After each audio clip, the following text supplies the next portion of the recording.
कई मशीनों में भार हमेशा शाफ्ट पर बगल दिशा में नहीं लगता। कभी कभी बल शाफ्ट अक्ष के अनुदिश कार्य करता है। इस प्रकार के बल को थ्रस्ट भार कहा जाता है।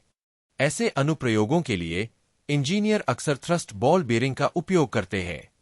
ये बेरिंग विशेष रूप से अक्षीय भार को कुशलतापूर्वक सहन करने के लिए डिजाइन की जाती है। कई अन्य बेरिंग के विपरीत ये रेडियल भार के लिए नहीं बनी होती है। यही सबसे महत्वपूर्ण बात याद रखने योग्य है। थ्रस्ट बॉल बेरिंग क्या है? थ्रस्ट बॉल बेरिंग शाफ्ट अक्ष की दिशा में भार वहन करने के लिए बनाई जाती है। इसमें आमतौर पर निम्नलिखित घटक होते हैं: shaft washer, housing washer, ball और केज असेंबली। बॉल वॉशरों के बीच घूमती है और अक्षीय बल को सहारा देते हुए घर्षण को कम करती है। इस व्यवस्था के कारण बेरिंग थ्रस्ट लोड को सुचारू रूप से सहन कर सकती है। लेकिन यदि रेडियल लोड मौजूद हो तो इस प्रकार की बेरिंग आमतौर पर उपयुक्त नहीं होती है। इंजीनियर थ्रस्ट बॉल बेरिंग का उपयोग क्यों करते हैं? इसके कई कारण हैं।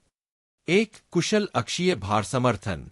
ये विशेष रूप से थ्रस्ट बल के लिए डिजाइन किए गए हैं। 2. कम घर्षण। रोलिंग संपर्क घर्षण और ऊष्मा को कम करता है। 3. सुचारू घूर्णन।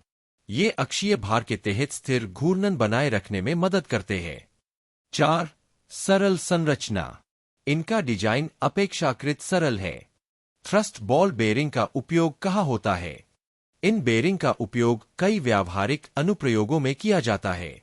Automotive steering system.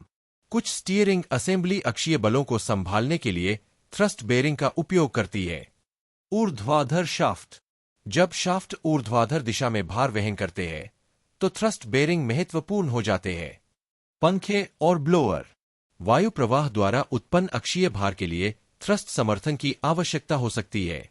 Machine tools. कुछ घूर्णन असेंबली थ्रस्ट बेरिंग का उपयोग करती है जहां अक्षीय स्थिति मायने रखती है।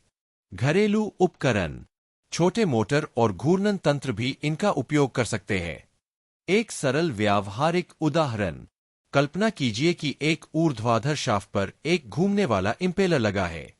इंपेलर के घूमने पर शाफ्ट अक्ष के अनुदिश नीचे की ओर बल लगता है। यह अक्षीय भार है। एक सामान्य रेडियल बेरिंग इसे कुशलतापूर्वक संभाल नहीं सकती। यहीं पर थ्रस्ट बॉल बेरिंग उपयोगी साबित होती है। महत्वपूर्ण सीमा। एक अत्यंत महत्वपूर्ण इंजीनियरिंग नियम। जब मशीन पर पर्याप्त रेडियल लोड हो तो थ्रस्ट बॉल बेरिंग का चयन नहीं करना चाहिए। क्यों? क्योंकि इनकी आंतरिक संरचना पार्श्व बलों को प्रभावी ढंग से सहन करने के लिए नहीं बनी होती है। गलत अनुप्रयोग में इनका उपयोग करने से निम्न समस्याएं हो सकती है: अत्यधिक घिसाव, खराब प्रदर्शन, शीघ्र विफलता। यह एक आम व्यावहारिक चयन त्रुटि है। एकल दिशा और द्विदिशा थ्रस्ट बेरिंग। इंजीनियर आमतौर पर दो सामान्य प्रकारों से परिचित होते हैं। एकल दिशा थ्रस्ट बेरिंग। ये केवल एक दिशा में अक्षीय लोड को सहन करते हैं। द्विदिशा थ्रस्ट बेरिंग। ये दोनों दिशाओं में अक्षीय लोड को सहन करते हैं। चयन पूरी तरह से मशीन की लोडिंग स्थितियों पर निर्भर करता है। प्रमुख निर्माता। थ्रस्ट बॉल बेरिंग के विश्वसनीय निर्माताओं में शामिल है एसकेएफ, एनएसके, एनटीएन, फैग और टिमकेन कंपनी। ये ब्रांड ऑटोमोटिव सिस्टम, औद्योगिक मशीनरी, मोटर और रोटेटिंग असेंबली में व्यापक रूप से उपयोग किए जाते हैं। इंजीनियरिंग संबंधी जानकारी। थ्रस्ट बॉल बेरिंग देखने में सरल लग सकती है, लेकिन इनका उपयोग बहुत विशिष्ट होता है। जब भी किसी मशीन पर शाफ्ट के अनुदिश अक्षीय भार पड़ता है तो ये अत्यंत उपयोगी हो सकती है। लेकिन इस व्यावहारिक नियम को याद रखें: यदि उपयोग में महत्वपूर्ण रेडियल भार शामिल है तो किसी अन्य प्रकार की बेरिंग बेहतर विकल्प हो सकती है। भार की दिशा को समझना बेरिंग के चयन का सबसे महत्वपूर्ण हिस्सा है। निष्कर्ष। हमारी शॉर्ट्स श्रृंखला में हम बेरिंग के प्रकार और औद्योगिक अनुप्रयोगों को संक्षिप्त व्यावहारिक पाठों में समझाते हैं, और हम जल्द ही सॉलिडवर्क्स 2026 पर लाइव यूट्यूब सत्र भी शुरू कर रहे हैं।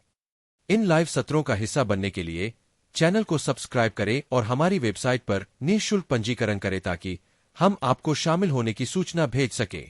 अगले एपिसोड जल्द ही आ रहे हैं, देखते रहिए। अगर आपको यह वीडियो उपयोगी लगा तो कृपया चैनल को सब्सक्राइब करें वीडियो को लाइक करें और इसे अपने दोस्तों और साथी इंजीनियरों के साथ शेयर करें।